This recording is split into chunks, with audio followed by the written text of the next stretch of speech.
Four Souls is a game with a lot of playable characters, like a lot, like over 60 a lot.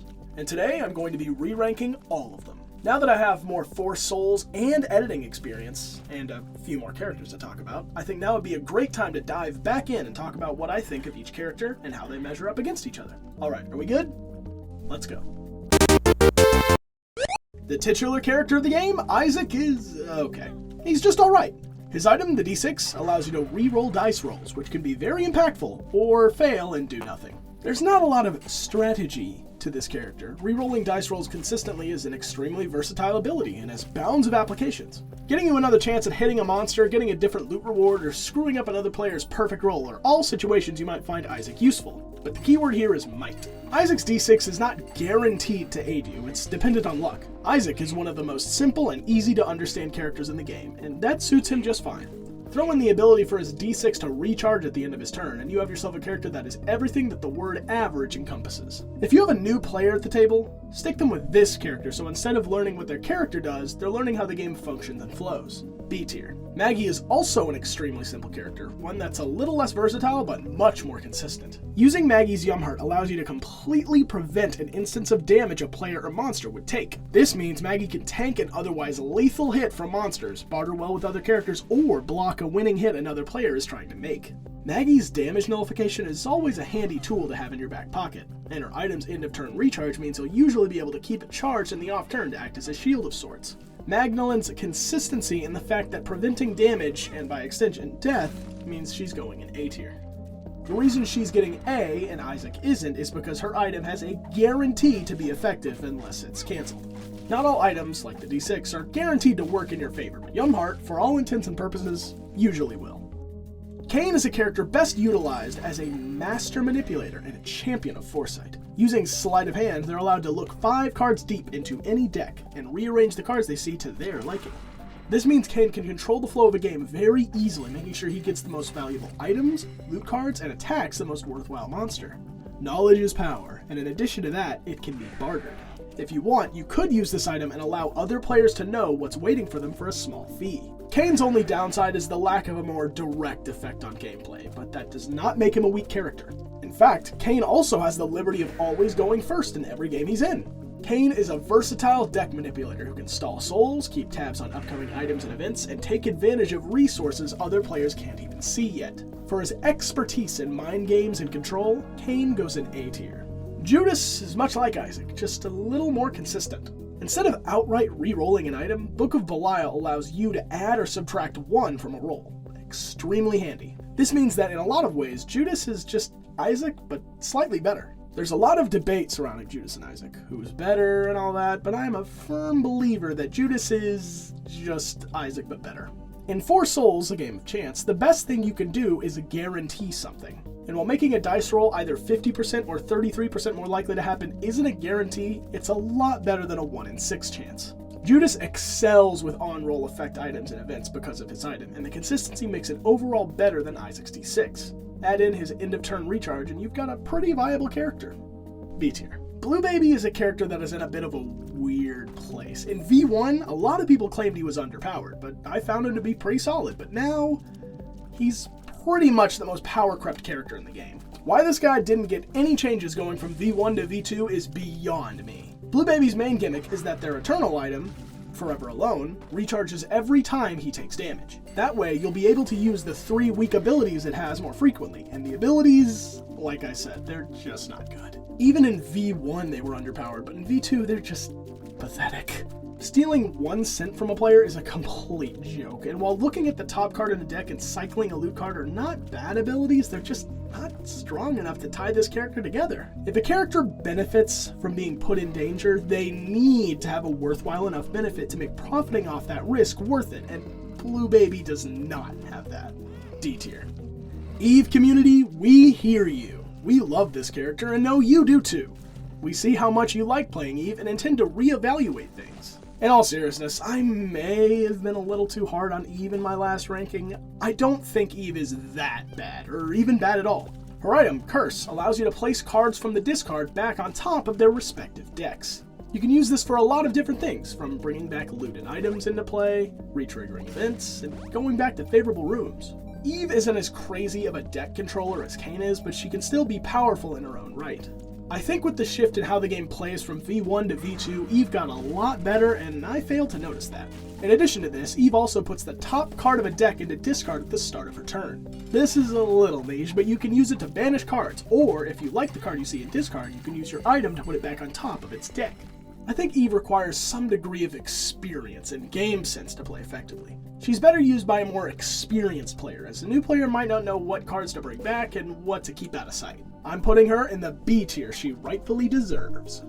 Almost 2 years have passed, and Simple Samson is still ridiculous. Bloodlust allows you to give a player or monster +1 damage, which is nuts for a starting item. Samson is particularly good at bartering due to their end-of-turn recharge and the fact that their item can give a player +1 damage. In this game, dealing more damage is a fantastic way to ensure a kill. It's not a guarantee, but it's extremely effective, especially for a starting item. There's really not much to talk about with Samson. Using his item for yourself to attack makes you need half as many successful hits if you have base damage. Factor in that you could use batteries to gain even more damage per hit, and you can use this against other players by buffing on monsters they're attacking, and I'm just saying, there's really no need to go into so much detail. Samson is an S tier. Lazarus is a character that, in all honesty, suffered hard from the changes from V1 to V2, and I wish I noticed it sooner. Lazarus's rags give you an item after you die, which in V1 was super good. V1 for Souls was very non-confrontational. You never really were forced to confront other players, and the only way you could was with certain loot cards and items. In addition to that, V1 had hardly any ways of destroying or losing items other than the death penalty, so Lazarus's passive treasure-retaining playstyle worked out. But in V2, not so much. Lazarus has no consistent effect on the game without dying first, which can be an issue. You do still have access to what I call the Lazarus start. On your first turn, unless you have something better to do, attack the biggest monster you see. You win, you get its rewards. You lose, you get an item. I don't think Laz is outright a bad character, just one that's not as useful as they used to be due to the overall flow of the game changing. I'll put Lazarus in A tier. It can be really hard to strategize with him unless you have control and knowledge over the treasure deck. Getting a random treasure after death just isn't as crazy as it used to be. Oh boy, Lilith is our first bully character, and she's a pretty effective one at that. Her eternal item, Incubus, grants her a massive amount of control and knowledge in regards to the hands of other players. Using it allows you to get to choose from one of the following. Look at a player's hand, and if you so choose, swap one of your cards with theirs. Instead of this, you can also loot one and then put a card from your hand on top of the loot deck. These abilities make Lilith a character who pretty much always has a great hand. Other players will naturally feel threatened by you, so don't be surprised if you get targeted by some unfortunate events or aggressive plays. If you plan on playing an aggressive character like Lilith, it might be a good idea to spare a player from your wrath, up to a certain point. It always pays to have a friend, but there can only be one winner. Don't be afraid to stab them in the back if need be. Lilith's ability to control the hands of other players and steal their valuable loot cards earns her an A tier, but beware! The court of public opinion will be your enemy if you play this character. In layman's terms, people are gonna hate you. The Forgotten is our first counter character, and a superbly effective one at that. Their item, the Bone, gains a counter when used. These counters can in turn be accumulated over time and spent to perform one of 3 actions. You may pay 1 counter to add 1 to a dice roll, pay 2 counters to deal 1 damage to a monster or player, or pay 5 counters to turn this item into a soul with no abilities. The main strength of this character, and most other counter characters, is the ability to stack up counters for when you need them. Being able to add 1 to a dice roll is alright, but if you have a bunch of counters, you could use them all at once to escape a sticky situation. The ability to deal 1 damage risk-free is also fantastic. You can use it to knock down a weak monster or finish off a dangerous fight. I shouldn't have to tell you that the soul should not be used unless it will win you the game. Giving up your eternal item is not a good idea for this, or any character for that matter, except maybe Johnny, since passing it around is his whole thing. Only use the final ability if it will win you the game, that turn. No exceptions. This character's dice manipulation, risk-free damage, and overall versatility lands him in A tier.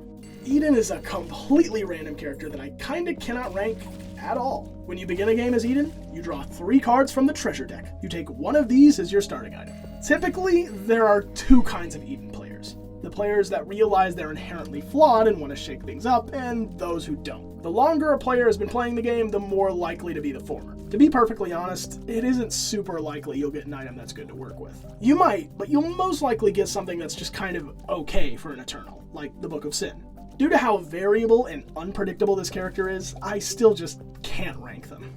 Most of the time, Eden players are 4 Souls veterans who have been around the block more than enough times to know the game. Azazel is the king of narrow escapes, and I feel a lot of people underestimate this guy. His item, Lord of the Pit, allows him to cancel any attack, and that person may attack an additional time on this turn. The best use for this is backing out of a fight to avoid death, and jumping back in for another chance if you so choose to. Azazel is a character that can offer a massive amount of safety during attacks, barring player interference. Lord of the Pit is a guaranteed get-out-of-jail-free card, which is spectacular on its own, but the fact you're allowed to make an additional attack after this adds even more versatility. If you don't end up using this item for yourself on your turn, you can always use it as a bartering tool, or to mess up other players' attacks if you feel so inclined.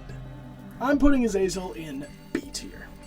The Lost is the ultimate underdog of this game. Nobody expects anything from this character, until he swipes a victory from underneath everyone. Is what the Lost lovers are thinking, and while yes, this can and might happen, it's pretty unlikely with experienced players. All the Lost needs is a touch of light bullying, and they just may not recover. The 1 health is a massive issue, and while Holy Mantle's death prevention is good, it is not enough on its own to reliably offset the crippling downside of having 1 health. It's awful. Especially in V2, where the game is much more aggressive and confrontational. The Lost loses his shield left and right, be it by random off-turn damage or a player that thinks ill of you. The Lost does have one more ability though. At the end of his turn, he can recharge a character card, which is usually his. This means you'll pretty much always have an off-turn loot play. This helps the Lost a little bit, but it isn't crazy enough to offset his weakness most of the time. You cannot get on anyone's bad side as this character. If you think of playing this character, you need to embody exactly what the Lost is, a ghost. Make yourself not noticeable, barely interact with other players in a game sense, and sneak your way to victory. As much as I bash the Lost, the starting soul is a starting soul. Only needing 3 souls to win is a great upside. It allows you to rush in at the last second and snap up a victory, if you are granted the tools to do so. That's my problem with the Lost. The Lost does not have the tools to take victory on its own. If you're lucky enough, you could get them, but you are not equipped with the tools to do anything other than prevent your death. Play a little more loot cards than other characters, and maybe barter if you feel safe enough to do so. I do hate to do it, but the Lost is going in D tier. The Keeper is one of 2 characters that really focus on getting money, and lots of it. Keeper's wooden nickel allows them to roll and then gain however many cents the dice roll was. Keeper players usually will hoard all their money for themselves, especially if they're going for the Soul of Greed, which they can get very easily. The change from V1 to V2 did kind of nerf them now that the Soul of Greed is no longer a guarantee, but it's not the end of the world. The Keeper's probably the best character in the game for building wealth, which is great, but he lacks a direct effects on attacks or other players. This means you should try to be buying items and bartering with players to get a leg up. What good is money if you don't spend it? I'd place Keeper around A tier. Apollyon is by no means a bad character, but it's difficult to call them a super good character. His item, Void, has 2 uses. The first is to discard your entire hand and draw the amount you discarded. This basically allows you to re-roll your entire hand, which can be useful if your hand sucks, but otherwise you wouldn't want to use this. The other ability this item has is to take a monster not being attacked or a shop item and put it into discard. This is also not the best. It only really serves to speed up the game by removing bad items or annoying monsters. You could use this aggressively if you wish to, or to barter with other players, but at the end of the day, this just isn't a very powerful effect. Apollyon to me is just so niche. He feels like a character that should have been buffed in V2, but was left out, so we're stuck with a really mediocre character whose item only really comes into play when his hand is bad. Rerolling a monster or shop item really isn't that impactful in the long run. Sorry, Apollyon. C tier. Bumbo! I'm using the alt art for this character because it looks better by a mile. Sue me. Anyway, Bumbo has the potential to be one of the most busted characters in the game, but chances are he usually won't be. Bumbo's Bag of Trash allows him to spend money for various effects. The issue with this is, you do not have an innate, guaranteed way to get lots of money to use for this item. Still, Bumbo has some powerful tools in his kit. First off, pay 3 cents to play an additional loot card this turn. This is one of the best defensive abilities in the game, as by having more than 3 cents, you show players around you that you are able to respond to any misfortune they might direct towards you. It doesn't even matter if you have something to respond with. The threat of a potential response is usually enough to ward away players. But what if you don't have any loot cards to respond with? That's when his second ability comes into play. Pay 4 cents to draw a loot card. This is helpful all around. Being able to draw loot if you're in need of it is a fantastic ability to have. His final ability is the most powerful, but also the most expensive. Pay 6 cents, deal 1 damage to a monster or player. Now this is a great ability. Dealing 1 damage can be a massive help to you, helping you finish off dangerous monsters, knock down unruly players, and if you have the money, you can use it multiple times to nuke monsters off the board. But the key word here for this, and all Bumbo's abilities is, if you have the money. Bumbo lives and dies by the cent, and if you can't find a way to stack them up, you're gonna have a bad time. If you struggle to amass riches, you'll have an eternal item that really doesn't do much, and that's just the pits. For this inconsistency, he takes C tier. Dark Judas. The first OP character. Back in V1, stories of his domination ran rampant, gaining free loot and cents for doing nothing, but nowadays, he really isn't built for the environment of 4 Souls V2. Dark Arts passively nets you loot and cents as long as you're paying attention. If a 6 is rolled, you gain 2 cents, and when a player dies, you loot 1. After both his nerf and the more active way you play the game in V2, Dark Judas does not measure up the way he used to. At this point, he's just average, B tier. One last thing I'll mention. If you're stuck in one of those games where everything is just completely awful, no good monster attack, everyone's dying, this character will win. He just will. Trust me, he will. Guppy. I don't like this character. Powerful, but so boring. His item, Infestation, allows him to loot 2 and then discard a loot card. So every turn, since you're absolutely going to use this thing as soon as it recharges, you get 3 loot and you have to throw 1 loot in your hand away. This is obviously all kinds of powerful, stacking loot like Monopoly money, but where's the strategy? There's none. Not here. I can't not put Guppy in S tier. They're among the best loot stacking characters in the game, if not the best. They're basically guaranteed the Soul of Gluttony if it's in the game, but I don't like this character, man. I don't. Whore of Babylon. Basically just Eve if they made the character actually based on her in-game abilities. With her passive, each time you take damage, you choose an effect. You could gain 2 cents, which is alright. You could loot 1 and then discard a loot card, which is great for cycling your hand. Or you can gain +2 damage until the end of the turn. One of these things is much better than the other. At least on your turn. See, the first 2 effects of this card are mainly used for when you take damage and it isn't your turn, which is great! Benefiting from mild, non-lethal, or even lethal damage is usually a good thing. However, the big fish in this pond is the prospect of having 3 damage at the start of the game. 3 damage can be insane, but the risk to yourself is something to note. You can only really take advantage of it when you're about to die, like an all or nothing, unless of course you manage to find a health boost, which is super good for this character. Plus, if you're up against a monster that kills you in 1 hit, you won't be able to use this at all, which is a shame. This character can be super powerful, but without health ups, any monster that deals more than 1 damage completely nullifies her main ability. You could use bombs or player damage items to hurt yourself to access this ability whenever you want, but finding these items and loot are easier said than done. Due to this inconsistency, she's going in B tier. This character is not part of the V2 set, and I think they should stay that way. I'll rank them and all that, but I'm not putting them in the tier list. I do not think Tapeworm is an interesting character in both V1 and V2, and since Tapeworm did not get a re-release, I have an excuse to say that they aren't V2 compatible. Anyway, Tapeworm's item, Pink Proglotted, when tapped, allows you to remove or add an egg counter from a monster. Each time a player or monster with an egg counter dies, each player without an egg counter loots equal to the amount of counters on that player or monster. The strategy for this character is to stack counters on every player and rake it in higher and higher when they die. The basic gist behind this character and all Tapeworm items is that they'll interact with each other in weird ways since they all use the same type of counter, but all the items do different things. This barely worked in V1, and now that there's over 250 items, it definitely does not work now. Tapeworm itself isn't a bad character. I think that their mechanics are just thoughtless and uninteresting to play with in V2, and thus I refuse to put them on the list. If I did though, I'd probably put them in A tier. Bethany is an all-around character that's good at making friends, collecting resources, and dealing with monsters, but it doesn't excel in any of these directions. Her Book of Virtues allows her and a player of her choice to loot 1 whenever she kills a monster. This serves 2 purposes. establishing trust between another player, and getting you more loot. Having a friend in the early game is a great idea. They can get you out of jams, lend you money, and eventually, when you don't need them anymore, you can betray them and rip the wind from under their feet. In addition to this effect, each time Bethany deals combat damage, she rolls. A 5 or 6 allows her to deal 1 damage to a monster or player of her choice. This 1 in 3 chance isn't outstanding on its own, but in combination with her other abilities, it makes Bethany the perfect jack of all trades. I'd have to give that an A tier. Jacob and Esau. Strange characters. Did you know during testing they had 3 health? Ridiculous, I know, but it's true. Anyway, sibling rivalry is half a helping hand, half crushing fist. You use it to bring a friend along on an attack if it's your turn, or tag onto an attack someone else is making if it isn't.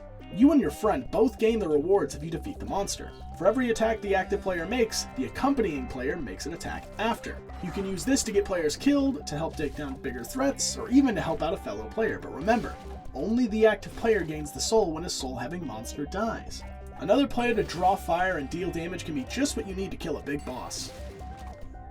This ability is a fantastic way to control players, gain resources, and strengthen your attacks.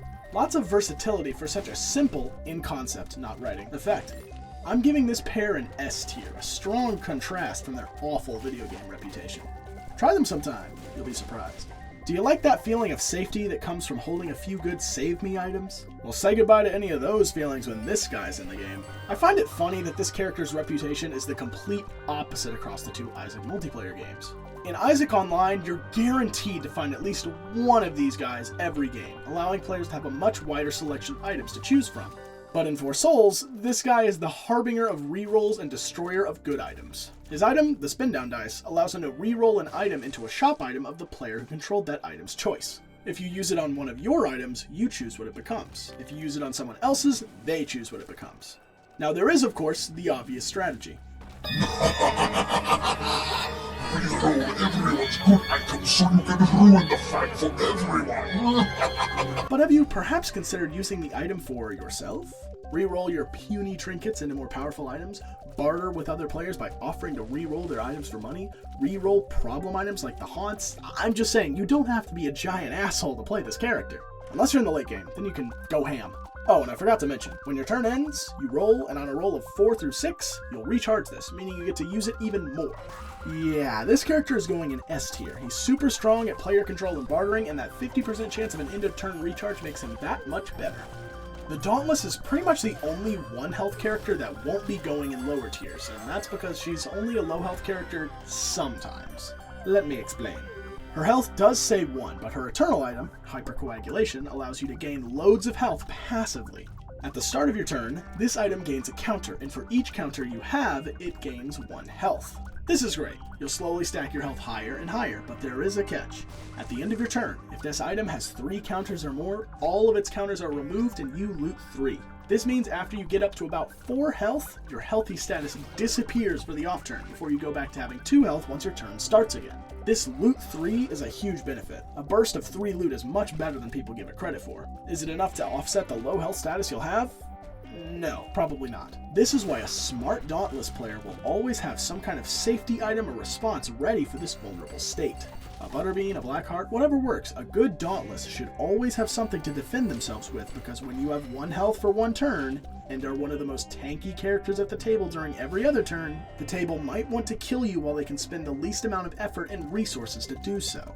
The Dauntless gets an A tier. She's one of the best tanks in the game sometimes, and she's a great resource collector, but her item doesn't have a consistent, active effect on the game, which isn't ideal.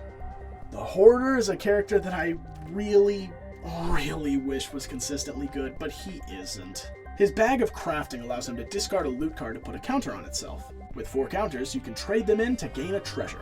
This is a really cool concept, but the big issue with the Hoarder is that he's about to be completely overshadowed by a different character. The idea behind the Looter is to crunch your bad loot cards like the 1 to 2 cents, and to counters you can spend to make items. But the items are always from the top of the treasure deck, whereas another character who can also crunch loot for rewards can choose between the top of the shop. Even then, 4 loot is a massive amount, and a lot of people I see play this character get way too invested in the idea of getting that treasure, scrapping cards they really shouldn't have to make their character feel more useful than he really is. My suggestion is to not sacrifice any loot until you're either about to lose it or you can immediately craft a treasure afterwards. You can also start games with the treasure by sacrificing your starting hand, but again, I would only consider doing this if your entire starting hand is complete crap. Hoarder is getting a C tier.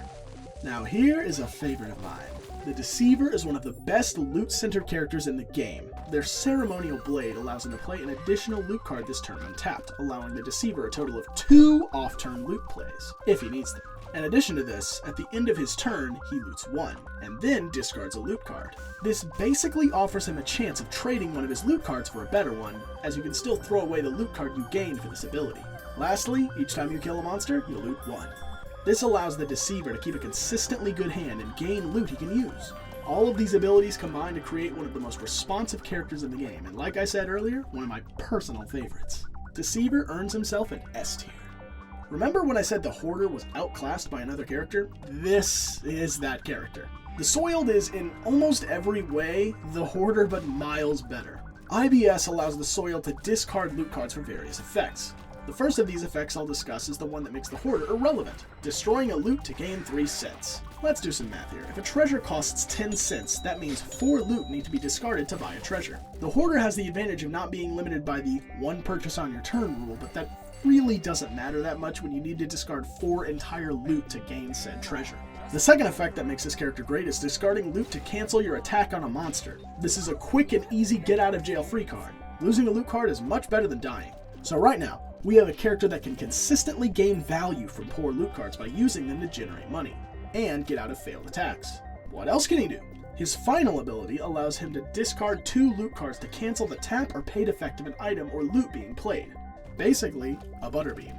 This is an incredible late game option, and it means that as long as you have 2 loot cards in your hand, other players will have to think twice about messing with your plays. This kind of value is absolutely insane to have, but this character isn't always easy to play. A lot of Soiled players will tend to overuse IBS, scrapping loot cards for money way more often than they should. The resources are tempting, sure, but having a wide hand as this character is extremely important. Only scrap cards if you can use the effect this turn. If you run out of loot cards, it can be very difficult to recover and get use out of your IBS again. I'm putting the Soiled in S tier. He's an extremely strong character, he just takes a little bit of experience to play effectively. The Curdled is a character I did not rank all that high last time, and I've changed my mind. She isn't super strong, but she's no pushover either. Her item, Sumptorium, amasses a counter when you take a point of damage at any time. You are allowed to spend 2 of these counters to reduce a monster's dice roll by 1 until the end of turn. The Curdled does not have a present and active effect on the game until she amasses enough counters to spend, but when she does, she can topple giants with ease. The thing is, her dice roll debuff, it stacks. With enough uses, you can turn a powerful megaboss into a pathetic joke. This is the ideal way to use the Curdled. Stack counters like it's nobody's business, and once you see a monster with a heavy reward in soul, or even 2, dump them all and prepare for an easy kill. Without counters, the Curdled can do fuck all to the game or its players, which means most of the time you'll be lagging behind a bit. If you absolutely need to, you can respond to a missed roll by lowering its dice roll, but remember that your counters are best spent alleviating as much risk as possible from massive targets. I'll put the Curdled in B tier. Not bad, but again, not crazy. The Savage, one of the most simple and occasionally effective characters in the game. Savage's Berserk allows him to attack an additional time on his turn, and each time he kills a monster he gains +1 health until the turn ends. The Savage excels at crushing smaller monsters and snowballing into attacking bigger ones in the same turn. If you can, gaining extra health by defeating a weak monster is a great way to prepare for a much stronger one. You don't even need to use an attack to get the extra health. Killing monsters with bombs and items is fair game. The only issue with the Savage is that if you're going to play him, you need either great luck or good combat items. The extra health and attack can help, but it's not always going to be enough. If you get strong enough, you'll speedrun through the game and claim victory before other players can even gain a soul. But if you don't find any ground to stand on, you might fall short. Remember, just because you have an additional attack doesn't mean you should use it. If I were you, I would probably not try your luck attacking the Bloat and Mega Satan in the same turn, but I'm not you, am I? What I'm saying is, play smart. I don't know. Savage gets a B tier. It's been almost 2 years, and this is still one of the most under-the-radar characters in the entire game. The Benighted comes equipped with a good mix of combat, support, and player control. With his item, when his item is used, a counter is put on it. These counters can be spent for 2 things. Firstly, 1 counter can be spent to set a monster's attack to 1. This isn't always the most useful thing in the world, but what it does is almost guarantee you'll have at least 2 rolls you can miss while attacking a monster. Monsters with more than 1 damage are inherently risky to attack. If you miss one of your rolls, that's it. Unless you have a save me, do not pass go or collect $200, pay the death penalty, turn over. This ability reduces risk, something that's quite valuable in a game of chance.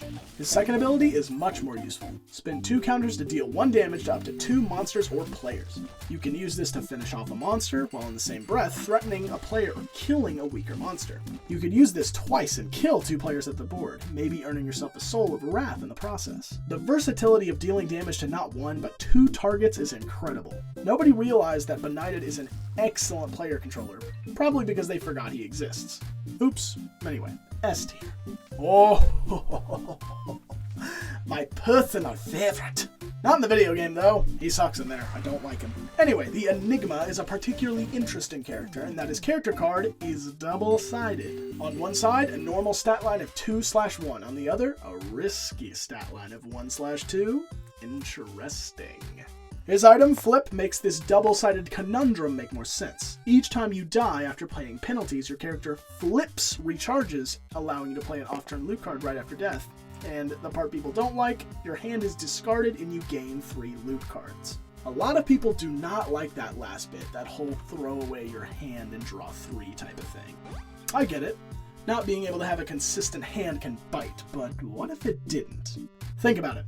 Your opponent will almost never know what you're planning as your loot continues to re-roll and change. And you'll be able to play 1 loot right after death, potentially to get back at whoever wronged you, if someone did in fact wrong you.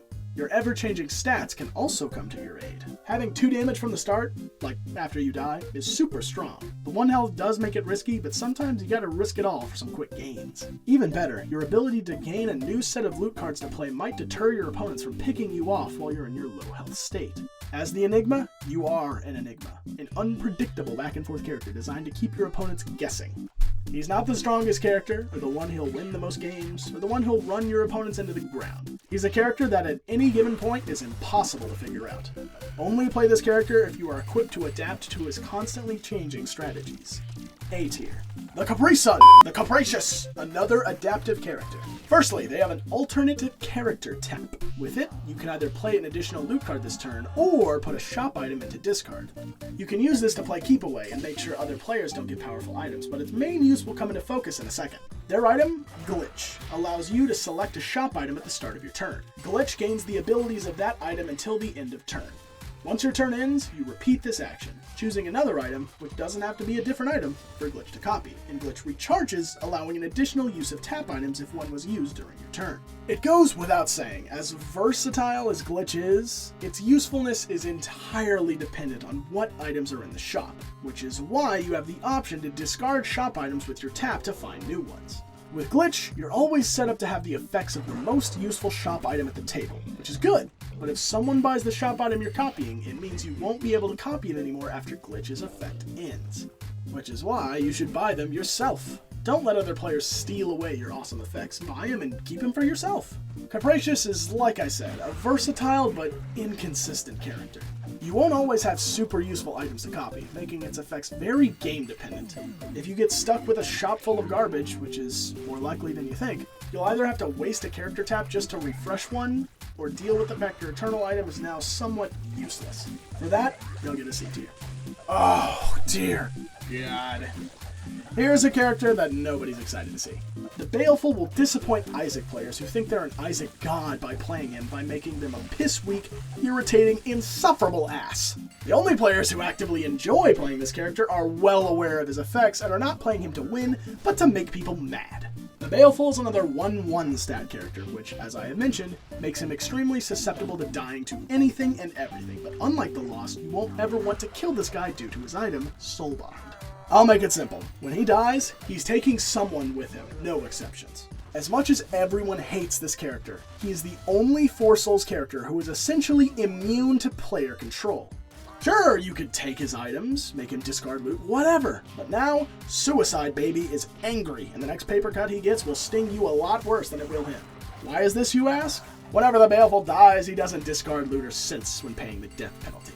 The only cool stat this character has on it is his character card. Once he gains a soul, he'll gain an extra point of damage, and once he has 3, his damage buff increases to 2 extra damage. This allows the Baleful to still be somewhat effective despite how often he dies, since if he can get souls, he'll permanently buff his damage. But how will this horrid specter gain souls? Manipulation. You'll hear the phrase, "If you don't help me, I'll bring you down with me," a lot with one of these pricks at the table.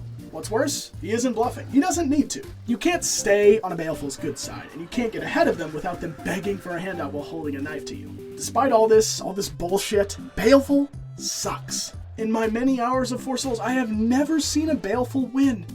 Ever. He's D tier. He is equipped with none of the tools to grasp victory himself, only wants to slow down the game and stagger towards the finish line, falling short a few souls from the goal like an unkempt drunk. The Baleful is awful. Oh, god damn, look at these words! The Harlot is not an easy character to grasp, but trust me, it's one of those lots of words, easy to understand type of things. To help the uninitiated, I'll visualize it. Her item, Jello, allows you to choose a monster being attacked. That monster heals to full health, and then damage is dealt equal to the amount healed in this way to another monster. If it isn't your turn, cancel the attack and the active player may attack an additional time this turn. Alright, so here's an example. I begin to attack Fatty. Over time, I deal a total of 3 damage to Fatty. Right after the 3rd hit, I use my item, I heal Fatty to full, and then I deal 3 damage to another monster, that being Littlehorn. I then would continue to attack Fatty. It basically sucks out all the damage you did to one monster and spits it out at another one.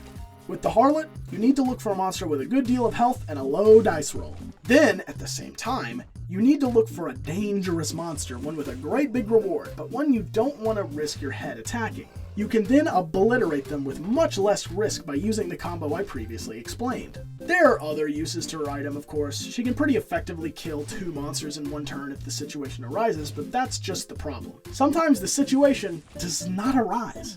She's an XYZ character. She's alright, but if X, Y, and Z align, she can gain a massive lead. But X, Y, and Z are not always guaranteed to align. I don't think she's a bad character at all, though, which is why she'll get an A tier. You just need to take advantage of the right situations when you can, and you can definitely own games as this character if you're smart enough. The Miser, the other side of the Keeper's coin.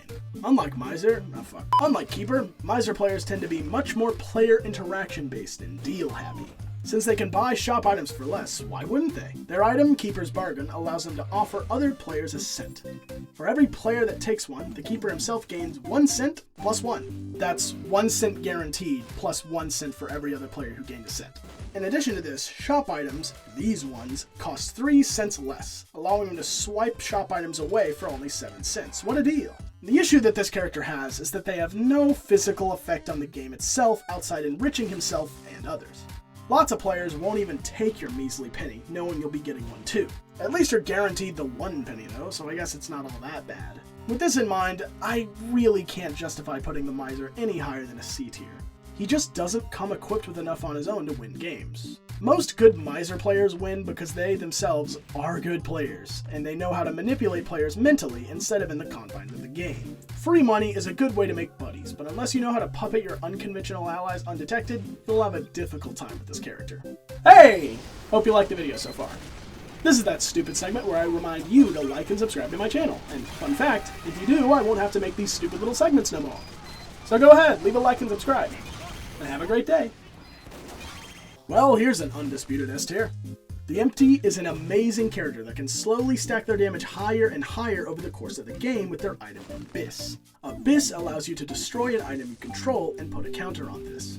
You gain +1 damage for every 2 counters on this. This is an insane ability. You'll have to sacrifice treasures to make it worthwhile, but damage ups are one of the strongest stat ups in the game, second only to dice roll increases.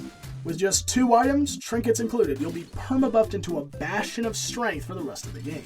About to die? Only 1 item in your inventory? Why not eat it instead of watching it be taken by the death penalty? Anyway, there's really not much to discuss. The sky's the limit if you make enough sacrifices. Just remember, not every item needs to be fuel for your vortex of destruction, alright? Don't get carried away, little tip. We know damage is great, but that health up was pretty good too. The Fettered is the ultimate character for someone who is just sick of this game's bullshit. With an innate immunity to taking damage on a roll of 1 and an ability that can cancel any triggered effects not made by an eternal item on a whim, the Fettered is the ultimate defensive powerhouse. If you have a friend who's just chronically unlucky, chances are they'll love this character. Dead Weight's tap allows it to cancel the triggered ability of both non-eternal items and monsters. That's right, monsters. A triggered ability isn't a tap though. Let me explain. A triggered ability is an ability that automatically comes into play when something happens, like Dad's Lost Coin when a 1 is rolled. You can use Dead Weight to cancel the effect of Dad's Lost Coin if you so choose. The addition of an end-of-turn recharge and the ability to affect monsters makes this so much more versatile too. It's a fantastic way to protect yourself, and speaking of protecting yourself, I kinda glossed over the taking no damage on a combat roll of 1, didn't I? Well, it's fantastic. In just about every situation, a roll of 1 is a direct miss, and you take damage. Not with the Fettered. With this item, your chance of getting hit during an attack decreases by 1/6 for each roll. Or something around those lines. Every 1 you roll, and you'll roll some 1s, I assure you. You'll thank your lucky stars you're playing the Fettered. Easy S tier. Ha! A fan favorite, the Zealot. The Zealot is a character that excels in gaining and optimizing her treasures. Her item, Lamageddon, allows her to gain a treasure.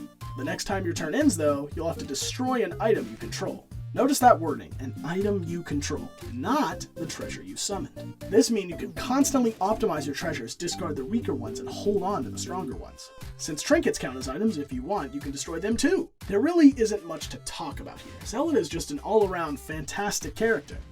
S tier. He's bad. Ugh. He's just so bad. The Deserter's item, Anima Sola, allows you to flip itself to its other side. The Revenant, an attackable item, technically, with 2 health, 3 roll, and 2 damage on the other side. When the person attacking this kills it, its rewards are gained by that player, and this is flipped. That player can attack an additional time this turn, if they so choose. Once Anima Sola is back to being face up, the Deserter loots 1. And this is just so bad. Like, yes, if you kill it yourself on turn 1, you have 7 loot, who fucking cares? Attacking this thing past the early game is just never worth it with its 2 damage, and you'll find that other players will agree. This item just needed some other effect, something, one little other thing, just one thing.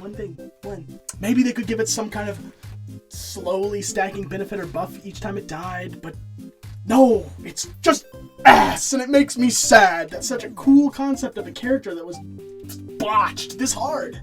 Past the early game, you'll hardly see use to this character. D tier. Edmund, if you're watching, please just give us a Deserter promo with better effects or something. I beg you, please. I want my in-game Isaac main to be good in 4 souls. Let me have this, please!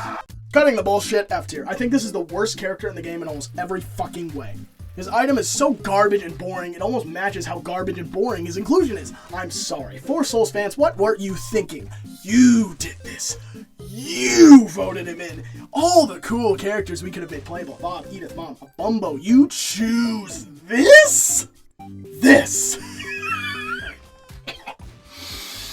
Like, I'm thinking to myself, I'm wondering, I'm like, holy shit, why? What about the idea of Flash Isaac was appealing in the first place? It's like so retro. God, I will never stop being angry about this. I will never. All right. So his item class fucking suck. Is an item that when used rerolls a dice roll, but instead you roll 2 dice. Then you choose a player and they choose the result. It also recharges at the end of turn. But I'm reading this and I'm just left thinking, why would anyone see this and be interested in any way at all? It has 0 personality. Its effectiveness is both luck-based and reliant on other players. You are trying to win against it. Oh, I fucking can't. I can't do this. I can't do this. I fucking hate this character. I hate this shit. Bumbo the Weird is weird. Wow, strange. Strange Marble's main effect is allowing you to recharge an item every time a monster or player dies. This can be super strong if you have active items. The ones with these little gold borders, and you better hope you get them, because if you don't, you will not be much of a threat. Its second effect is passable. At the start of your turn, you may reveal the top card of a loot deck. At the start of your turn, you may reveal the top card of the loot deck. If it's a non-trinket, non-ambush card, each player may play a copy of it without using a loot play. This ability is pretty much only here to give you something to help you along if you don't get any active items. Here's the thing. If you get active items, especially resource gain items that are used pretty much as soon as they're charged, you will roll with this guy. Think about it. If someone attacks every turn, which they should, since not doing so is a giant waste, something will pretty much have to die, be it player or monster, every turn. This means you'll be able to recharge one item every single turn that passes, which is fantastic. As strong as that is, I gotta say it, you are not guaranteed active items. I mean, sure, you can barter with players offering to recharge their items for a little coin, but at the end of the day, your items are more use to you than theirs, and if you don't have any, what's the point? This inconsistency means he gets A tier. He's still really good, I promise, but you gotta get those actives. Ash is a character that, if left to his own devices, will steamroll the entire game without even trying. But if you put enough pressure on him, you can put a stop to his antics.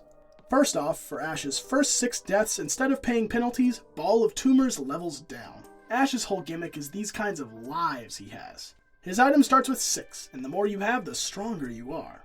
With over 2 lives, he can play an additional loot on his turn, which is great. With more than 4 at the end of his turn, he can discard a loot card and then gain 2 loot in return. Ash may have the best early game out of any character, but like I said, if he gets targeted, which he will, he can crumble and be left powerless. Still, 6 lives is a lot. A lot. Not paying the penalty for dying 6 times is absolutely deserving of S tier. Here he is, my old pick for worst character. I still don't think he's great, but I do think, unlike some other characters, he does have a sliver of strategy. First off, Steven's tap is different. You can tap it to play as many loot cards this turn as you have souls. Does he have ways to gain additional loot cards to play? No. This is an issue. It means you might run into situations like this. See my hands? No cards. Not one in them. Another situation you might get into when playing this character is not being able to do anything at all turn 1 besides play 1 loot. And your item needs 10 counters to work. Good luck, you dope. Little Steven gains a counter each time a monster or player dies. Cool, that happens pretty much once every turn. You can spend 10 counters to allow the active player to take an additional turn after this one, and that player is you. It is always you, pretty much always. It's you. Anyway, you are putting all of these eggs into one basket here. I mean, spending 10 counters is massive, and other players are going to be waiting for you to do it, meaning you'll be stuck waiting for nobody to have a response to take advantage of it. And once you do, what then?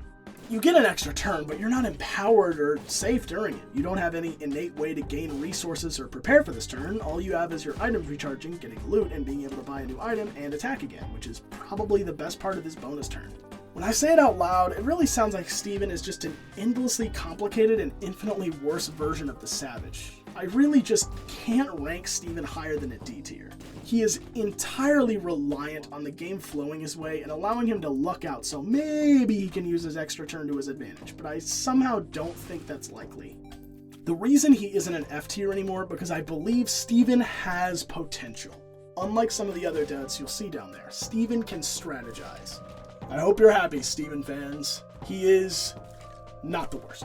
Edmund is completely broken thanks to his ability to bend the rules of the game to his whim. The real left hand allows you to add or subtract 1 from a number in the effect text of any card in play until the end of turn. And to be specific, this is the effect text of a card. Not the reward, not the stats, only the effect text. At first this sounds situational at best, but what makes this so good is being able to bend rules that normally should never even be touched. I've swept games out from under people by bending certain rules that have allowed me to do things I shouldn't have been able to do, and even if you don't find that game-breaking combo, all the little things you can do will add up. From playing more loot with your character tap to lowering the damage troll bombs do to a non-lethal amount, you'll always find a worthwhile use for this item, no matter the situation. I'm putting Ed in SS tier. He's a fantastic character and one well deserving of his reputation. Abe is a character that sounds really cool on paper. Possession allows you to take control of another player's items on your turn and use them as if they were yours after recharging them. However, there's nothing preventing the player you possessed from just using those items that are freshly recharged before you do. In addition to this, if you did choose to possess someone, they gain 2 loot at the end of your turn. As interesting as this character sounds, they really just don't work that well in the context of 4 souls at all. It would be kind of debatable if this character prevented the possessed character from activating their items. However, at that point, he'd just be way too broken. Abe isn't all a lame duck. He's great for taking control of useful items that other players really don't want to use unless they're ready, like single-use items or counter items. That said, in the early game, you may not want to possess anyone at all, as if they don't have enough active items to take advantage of, it may not be worth allowing them to gain 2 loot. Abe is interesting, but very flawed. He'll be going in C tier. Baba can be a superbly powerful character in the right hands, and by definition, consistently will have the best eternal item at the table. This is because when your turn starts, this item gains all the abilities of another player's eternal item of your choice. It's simple, but it makes Baba a powerful character who can adapt to many situations. It would make them a little difficult to rank though, but I feel the versatility of being able to change your eternal item into others can naturally put you a step ahead of other players. Baba also has an alternate character tab. Choose another player. They reveal their hand and you choose a non-ambush, non-trinket loot card in their hand. Until the end of turn, you may play a copy of this card without using a loot play. You lose out on your off-turn loot play, which can sting, but being able to not only keep tabs on everyone at the table's hands, but also play copies of cards they have can be utterly insane. This character does have a lot of what-ifs though. What if nobody at the table has good loot cards? What if nobody at the table has good Eternals to take advantage of? This could be a problem, but due to the wide amount of options from copying you have, it never really comes up. I'm placing Baba in S tier, an excellent character for players who like to be able to adapt to new situations. This is another one of those characters that pretty much nobody enjoys having at the table, except the person playing them. Johnny's knives allow you to deal 1 damage to a monster or player, which on its own is stellar. Dealing damage to wrap up an attack or kill a player who's a little too far ahead are great moves to make in the right circumstances, but you'll probably be using it to kill people a lot more than monsters. The reason behind this is the second stat underneath the tap that you probably already noticed. When another player dies, this recharges. This means that most Blind Johnnies can and will just wait till another player has 1 health and kill them, making taking any form of damage while he is at the table a death sentence. Look, if you're gonna play this character, you're gonna be a dick. That's just how it is. It's how he's played. It's fine. Instead of murdering people without question though, here's a better idea. Run a protection racket. That's right, when someone takes a point of damage, charge them for their safety. That way, less people die and you get more out of those people. When the late game hits though, it might just be a good idea to go back to murdering people. While this character sounds super powerful, they do have one weakness, an alternate character tap. No off-turn loot play for this guy. Instead, you can tap your character to force another player to give you a loot card. This affects him much more than it would affect a character like Baba who doesn't have an off-turn loot play. Baba still allows you to respond in the off-turn. Not consistently, but you can respond with it. Stealing other players' loot cards not only isn't helpful in times when a response is needed, but it also makes people hate you even more. Blind Johnny can be super powerful, but the fact is, they will, no matter what, probably be working against the entire table for most of the game. While this doesn't change much of the late game, and can give you quite a powerful advantage in some cases, this drastically affects the early to mid game. You may not have the assistance you might need to collect resources and souls with everyone hating you. For this, he'll go in B tier. If you're fine with being that guy in your household game of Mario Party, old BJ might be the character for you. Why did I call him that? Blue Archer is just good. There's barely anything to talk about. When her item, Bow and Arrow, is tapped, a bounty counter is put on a monster. Monsters with bounty counters have -1 dice roll, and when they die, Blue Archer gains 3 cents. The cents are not even needed. Being able to reduce the dice roll of a monster with a simple tap from turn 1 is just insanely good. Blue Archer will have a relatively smooth time in combat, since she can alleviate risk with ease. There's no buts or downsides to this character. Unless you don't kill the monster you attach a bounty counter to, another player might have an easy attack, but in comparison to some other downsides of characters we've seen, that's nothing. Blue Archer strolls into S. Boyfriend, are you feeling lucky? If you're not, do yourself a solid and pick someone else. Boyfriend favors the fortunate, as his item, Girlfriend, will reward you with counters each time you roll the same roll twice in a row. For every 2 counters you have, you'll have 1 more health, which is super. To aid you in getting these sweet doubles, Girlfriend can be tapped to reduce a roll by 1. The only problem, if you die, you'll lose half the counters Girlfriend has rounded down. On the plus side, this rounded down means that even if you lose all your health ups, you'll only need 1 double to get 1 back. If you want, you can use GF to reduce other players' rolls to kill them, or in certain situations help them. The problem with this character is that, like I said, you gotta get lucky. You'll have games where you struggle with this character hard, and you'll have games where you amass health points galore. Try to find some dice manipulation if you can, that'll really help your chances. I'll put BF in B tier. The dependence on luck combined with the fact that health is probably the weakest stat of the 3 to buff means that Boyfriend is all around average. I wish this game had some sort of balancing, but it doesn't. Captain Viridian is one of the best characters in the game, arguably top 3. In a better world, they were a powerful but limited character, but one little end-of-turn recharge and they are so powerful that it barely matters that they don't have an off-turn loot play.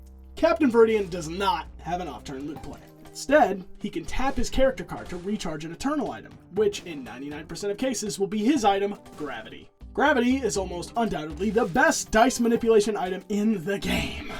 When used, it flips a dice over. A 1 becomes a 6, a 2 becomes a 5, a 3 becomes a 4, and vice versa. If you look at this and use your critical thinking skills, you realize this item turns good rolls into bad rolls and bad rolls into good rolls. It doubles your chance of rolling any one value since you can flip it if you roll the corresponding value. You can use this to nearly guarantee attacks, kill other players by fudging their rolls. The possibilities are just as infinite as they are consistent. That's what makes him so good. Power and consistency, a perfect storm in a game of chance. The reason this character is overpowered though, like I said, at the end of his turn, his item recharges. That means you can use your super powerful broken dice manipulation item a total of 3 times a rotation, almost guaranteed. Completely ridiculous, easily placed in the SS tier. No notes. This is kind of a trend character, one that was only added due to it being a trending thing at the time. And unlike BF, who had an interesting and useful item to work with, Crewmate absolutely does not. In fact, literally every Among Us card is just a massive headache at worst or a mediocre nothing at best. Anyway, Emergency Meeting is just total garbage. When tapped, each player votes on a monster or player. The monster or player with the most votes or tied for the most votes takes 1 damage. This also recharges at the end of your turn, and you have a character passive that allows you to vote an additional time in any voting event. But this doesn't do much to help this character's garbage status. This is probably my pick of least fun character to play alongside Flash Isaac, which is weird because he's a meme character. Like, you'd think a meme character would be fun to play at the least. Not great, but funny, but no, Crewmate is just complete shit. Other players have zero reason to vote alongside you, and most of the time will just force you, the crewmate, to take the damage that this deals. Sure, you might get someone to pity you in the early game, but that shit is not going to fly if you somehow manage to get this to the late game. I will say, however, while this character is in all normal cases F tier, in games with players less than 4, he is completely cracked. This is because he can use his character passive to always guarantee a tie. It's weird, in games with less than 4 players, I would genuinely consider him an A, maybe even an S tier character, but I'm judging these characters on the basis of 4-player games. And in these, he is among the worst characters to use, F tier. Guy Spelunky is one of the most versatile and powerful counter characters in this game. His Eternal Spelunking pack comes equipped with tons of powerful tools he can use to turn the tide in his favor. And by tons, I mean 3. It's pretty much always 3. Speaking of 3, at the start of the game it already has 3 counters attached to it, meaning you don't even have to kill a monster to get your first 2. Like I just said, this gets 2 counters whenever you kill a monster, which is super strong at the cost of having that bit of risk to it. You can spend this horde of counters you'll eventually earn on 3 abilities. Add 1 to a dice roll, which can be a great lifesaver and can be stacked for guaranteed hits if you have enough counters. Gain 3 cents, which can help you grab items quickly in the early game or reach Soul of Greed with ease, and put a shop item into discard, which can be used to get rid of pointless items or keep a super powerful item away from another player. What makes Spelunky Guy so good is his potential to grab a lot of counters very quickly. Getting 2 per kill is amazing if you're able to kill a couple monsters early on, and with these powerful abilities at your disposal, it's likely you'll be able to keep killing them as the game progresses. I'm sticking Spelunky Guy in S tier. He's consistently powerful in every part of the game, and he doesn't even start off weak since he begins the game with 3 counters.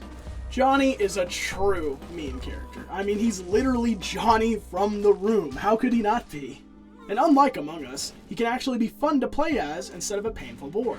Johnny's Eternal item, the football, is unique in that you can pass it around from player to player. And you're highly encouraged to do so, since if you still have it as your turn ends, all other players loot too. When tapped, you give this to another player and roll. A 1 through 4 grants everyone at the table a loot card, while a 5 through 6 forces you to discard 2 loot cards, and then each character named Johnny loots 2. Johnny allows everyone at the table to loot rather frequently, while also looting slightly more himself. As for strategy with Johnny, there isn't much to go off of. Loot will fall to the table like rain, and certain characters like the Soiled or Gish might be able to take more advantage from that than you can, but at the end of the day, if you're playing this character, you'll probably have a fun game. B tier. Pink Knight is the king of doing fuck all and getting paid for it. His item, the Lollipop, allows him to gain half the rewards of any monster killed by another player, rounded down. Although this does not count souls, this is still incredibly good, since you'll likely get some kind of resource every single turn.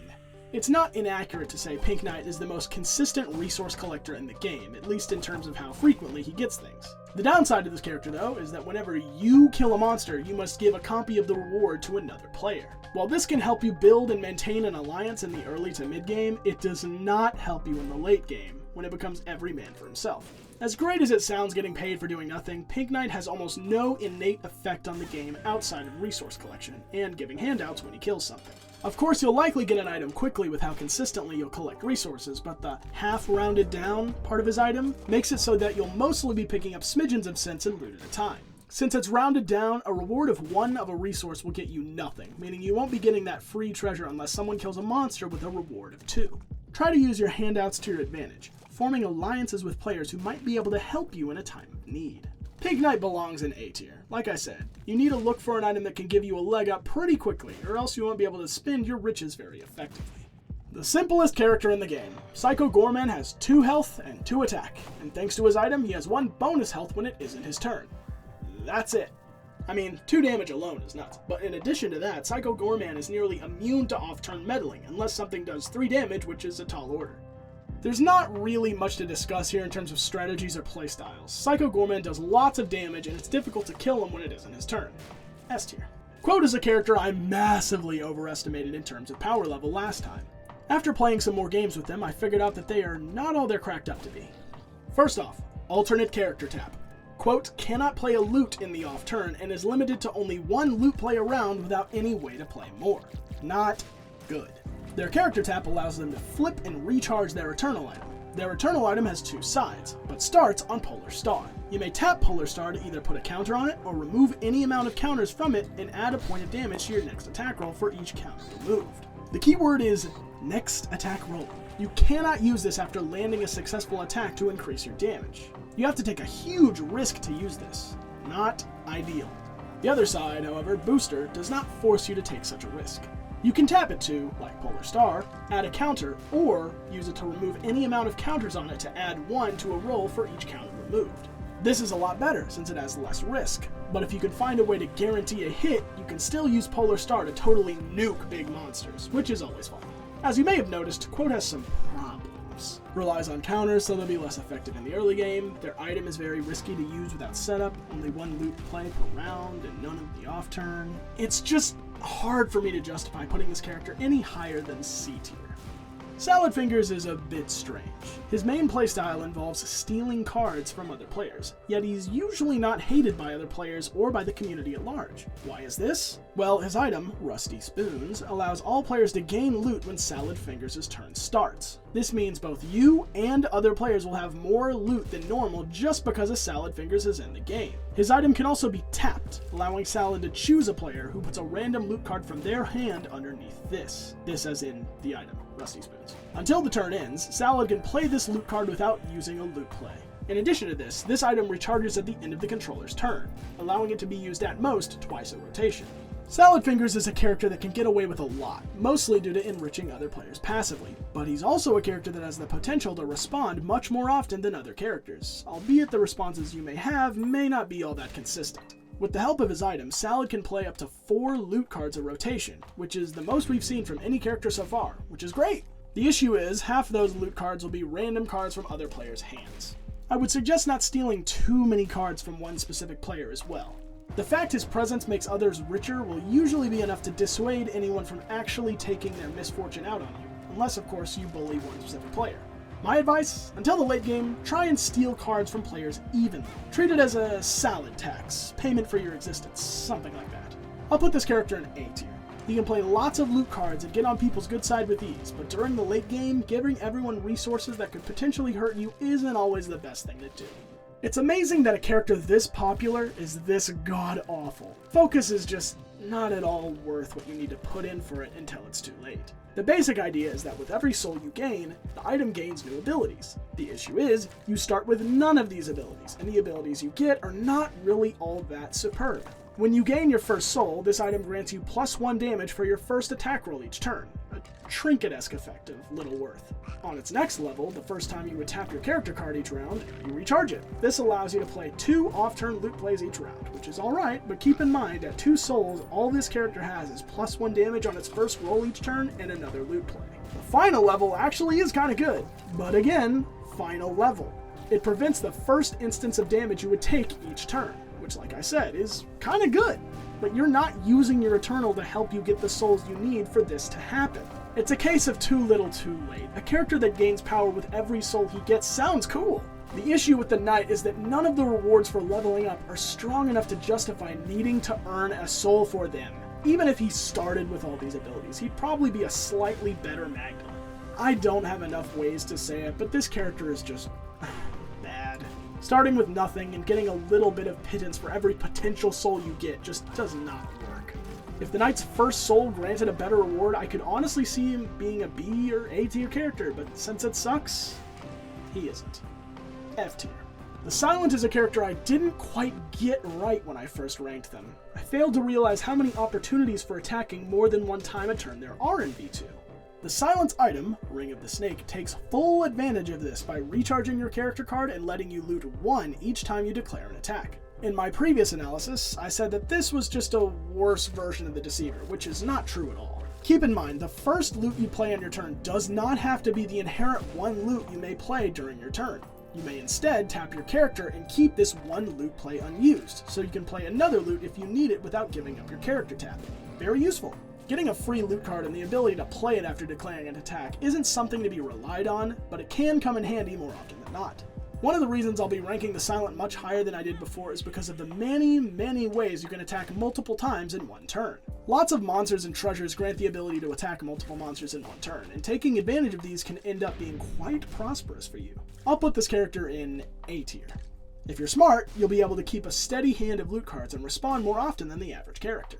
YV is a black coffee character. Simple and strong. Their eternal item, Pop Pop, allows them the simple but effective action of copying a played loot card that isn't a trinket or ambush. This includes loot cards that are not yours, meaning if someone plays a super good loot card, you can follow it up with the use of Pop Pop and gain the effect for yourself. The only real issue you'll run into is deciding whether to save this item or use it on your turn. On one hand, doubling one of your loot cards can be a quick way to rake in income or strengthen attack or defeat a monster. I mean, the possibilities are tied to what loot cards you hold. You'll know what you have when you hold them, right? On the other hand, saving use of this to use in conjunction with another player using one of their loot cards is also a stellar option. You can even use this in response to a Butterbean to cancel its effect, meaning if you have this item charged, people will think twice about Butterbeaning anything you do. Absolutely stellar. YV gets an easy S tier. On to the new ones. Stacy is a character that can get ridiculously strong if they are lucky and left unchecked. At the start of their turn, they roll. If they roll a 3 through 4, they put a heart counter on this. If they roll a 5 through 6, they put a damage counter on this. This being their item, Unstable DNA. It's plain to see to anyone that this character has the potential to grow into a powerhouse of stats over time. The only issue, if you roll a 1 or 2 at the start of your turn, Unstable DNA's stock of counters is immediately removed, leaving you back at square one. Your biggest strength and weakness for this character will be dice manipulation. When you have it, you'll be able to avoid the perils of rolling a 1 or 2. If one of your opponents has some, you might be at their mercy if they try to fudge your DNA roll. My tip, have a dice shard or some kind of dice manipulation on you in case of emergencies. You only lose your counter collection if you roll that 1 or 2. Sometimes you might rather die than lose those stats, and that's okay, as long as you're prepared to pay that cost. I'm giving Stacy an S tier. She's so close to being SS, but her weakness to player interference cannot be understated. Clubby the Seal is a character with a lot of player control power, among other things. The first thing you'll notice about their item, the club, is that rewards from non-boss monsters are doubled on your turn. This is fantastic for building early game resources. The only issue is that most of the time when a boss monster is on the field, you'll want to attack them, so you'll lose out on this great effect. But when you're attacking creatures like Fatbat, you'll love getting those bonus rewards. Another issue is that you might not always have this item ready to use. That's because its second tap ability will render it useless until the next time your turn ends. While this is quite bad, on the plus side, that second ability is a Butterbean. Having a last-ditch way to immediately cancel a loot play or tap item is incredible, but you need to keep in mind that your item will be useless until that wait period ends. That means no double rewards. The last effect the club has is another tap. If it's your turn, you put a monster not being attacked at the bottom of the monster deck. Being able to banish monsters can be super useful. You can use it to dig through the deck before an attack, or throw something you really don't want another, more advantaged player to attack out of reach. Overall, Clubby has a kit that's all around pretty useful in many areas, but frequently losing access to that kit by using the Butterbean can mess up your flow just a bit. That ability may be a last resort, but trust me, you'll end up using it way more than you'd think. Clubby's going in A tier. Before this character's wording was redone, he would have been, without question, the strongest character in 4 Souls. Now that it has been changed, he is, with a small bit of question, probably still the strongest character in 4 Souls. Gish is like the soiled on bananas, spending loot on actions that make the soileds look like mere chump change. His first effect is copying a non-ambush, non-trinket loot card that was played by another player, and has not already been copied this turn. This has not been copied was originally not the case, meaning this character was unspeakably broken in theory. Even without this, he's still many people's pick for the game's best character, and with the utility his options bring, it's clear to see why. Copying other players' loot cards by spending one of yours is incredible. It allows you to get in a good deal if you see one, like if someone plays a dime, or the stars, among other things. It also, if you have any loot cards, makes you totally immune to butterbeans. By simply copying each butterbean other players play, you can make yourself totally unaffected by them. In addition to this broken ability, he can spend a loot to prevent the next 1 damage you'll take this turn, meaning every loot card in your hand is potentially a soul heart. This means you don't need to conserve soul hearts, since every card in your hand might as well be one. The last effect to discuss is putting a monster not being attacked into discard. Well, not every effect can be a winner, but clearing away the clutter in a monster deck or sweeping a reward away from another player isn't all a bad thing. Another option in the toolkit never hurts. And it absolutely does not hurt Gish. My personal pick for the best character in the game, Gish gets an SS tier. I never thought we'd see it, but here we have what is essentially Flash Isaac 2! There's 2 of them! The fact that this character not only exists, but was designed and added around the same time as his characters just boggles me. Getting this out of the way, the one advantage Nendroid Isaac has is that he starts with a Guppy item. This can be a really easy way to gain the Soul of Guppy, if it was a permanent addition to the game, which it isn't. Since it's no longer a guarantee, it falls a little by the wayside. Guppy's head allows you to give a loot card to another player. Super! You can then look at the top 2 loot cards of the loot deck and put them back in any order, then loot 1. Now, I know what you're thinking, oh, this kind of sounds like a worse version of Guppy, and you'd be right! It is, but...